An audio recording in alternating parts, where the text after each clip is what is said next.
Thank you very much, and let me say good morning to you, Lawyer Sampson, and good morning to my colleague panelists in the studio and those also joining by Zoom.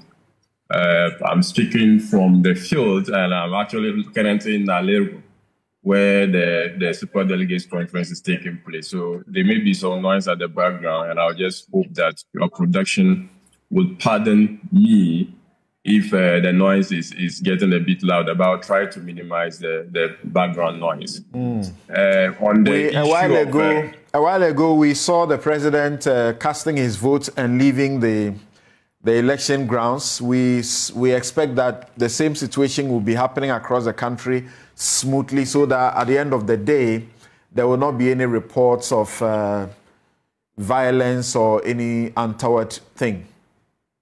Yeah, that is our hope and expectation too, because I'm not sure any of the candidates will tend to profit from any violence. And we are doing whatever it takes to make sure that we have the process go on peaceably, and at the end, the winner will be able to build bridges and to carry the rest of the team along. So currently, it's ongoing smoothly. There have been few skirmishes, but of course, election people always want to raise issues, especially when they feel like things are not in the way that they are expecting. Right. So that be the case. It's going on well. So now let's go back to the main issue. Council, the major issue in contention is the Central Bank of Ghana. And the Central Bank is not just like any institution. It's an institution that was set up in accordance with the Constitution and the relevant statute, Act 612, establishing it. Now, to measure whether or not the central bank and the leadership of central bank has done anything untoward, we need to go back to the source documents to ask, what is the mandate of the bank? Have they done anything that is in contravention of that particular mandate? And if they do, then we have very good justification why we should call for their heads. But if we look at those particular factors genuinely and without recourse to any, if you like, frivolities, and we come to the determination that they are not culpable, why do we have to ask for their help? Now, the object establishing it, if you go to section 3 of the Bank of Ghana Act, it clearly gives us the mandate of the bank. One, to ensure that we have price stability. As amended, the framers of the statute also added relevant provisions like promoting government economic policy and supporting government economic program, and as well ensuring financial stability. These are the three main objects of the bank. And if you read it together with section 6, you look at their functions. Nowhere in the function of the central bank is the posting or profit and loss report, and the outcome of this report has been a measure of the central bank performance. Profit loss reports are only icing on the cake. We need to establish that. And we have never in this history, in this republic, be concerned about whether or not our central bank is making profit or making losses. But understandably so, if you have a fiscal year or you have a financial year that the central bank is posting some loss of 60 billion, it will invoke the sense, every right thinking Ghana will be concerned. What has happened so dramatic that the central bank is posting such loss? Of course, historically, the central bank has given us a report of what they have been doing. In 2016, we have some impairments. In 2015, there were some loans advanced to some, in the event of bank recapitalization. These loans were written off, okay, because we realized that these were money that you cannot get back from the banks that were actually dissolved, okay? So on the back of that, we had some first loss experience in 2017 when they reported in their books. That did not stop the central bank from operating. The central bank was policy relevant. The central bank supported a government economic policy. We were able to experience 7% average growth in the economy. The currency was brought much more stable.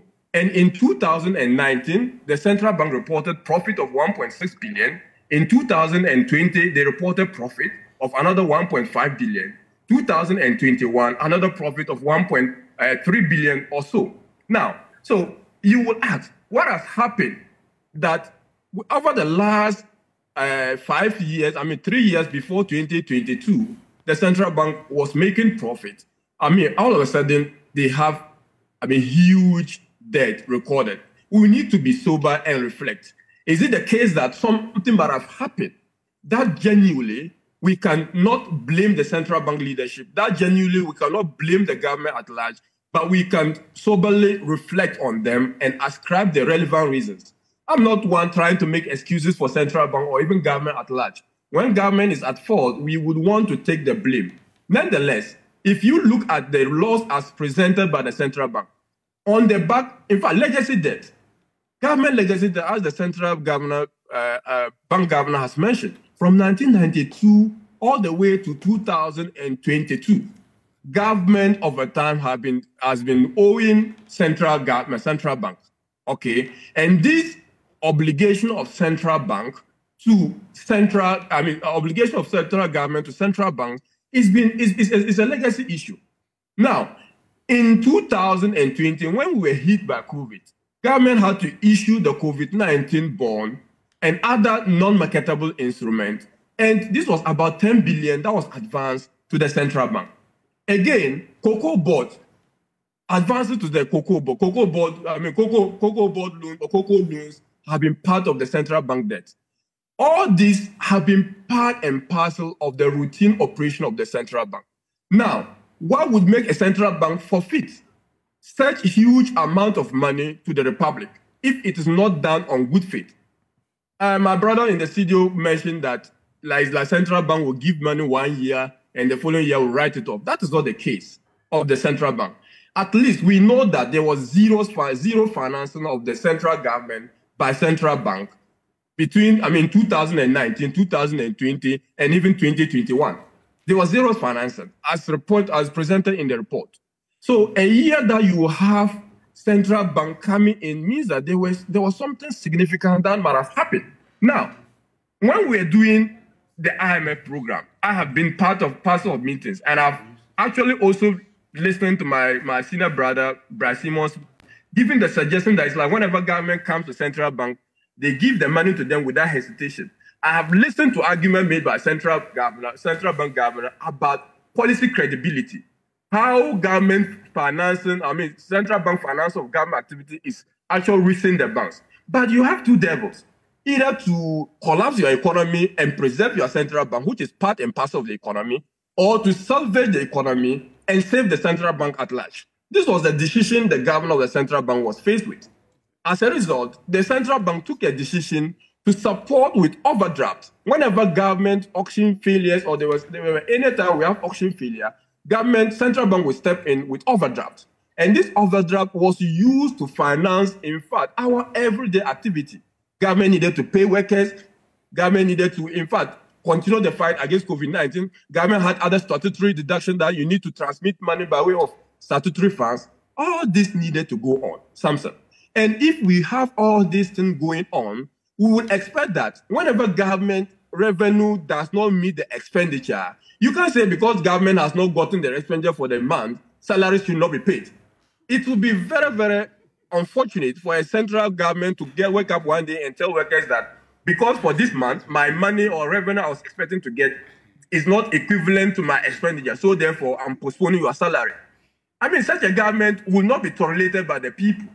We'll have the situation we had in Sri Lanka, where virtually we have the masses on the street going into the presidency to siege the house of the president or the residence of the president. We don't have to get such a situation in Ghana. So because of this situation, the central bank always and all the time was stepping in.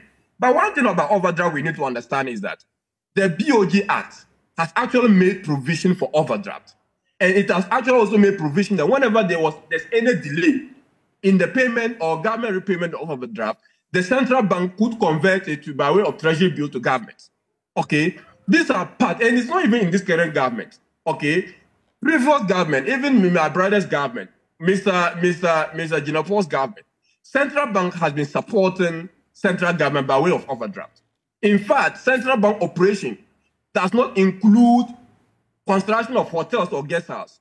Under their leadership, they constructed guest house central bank constructed a guest house in Takoradi because they felt that at that time they needed to diversify and do something that would bring in more money to the central. But you know, the core mandate of the central bank does not include any of these things. At least we know the core mandate, first, primary, is to achieve price stabilization or stability. This regime has failed in that regard.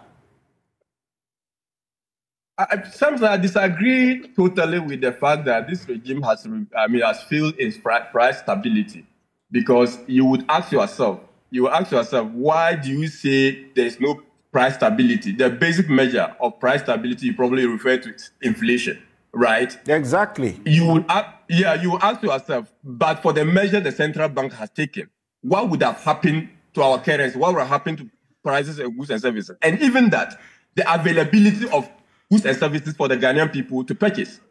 We have other places where, apart from prices being so high, people are not able to get the product to buy.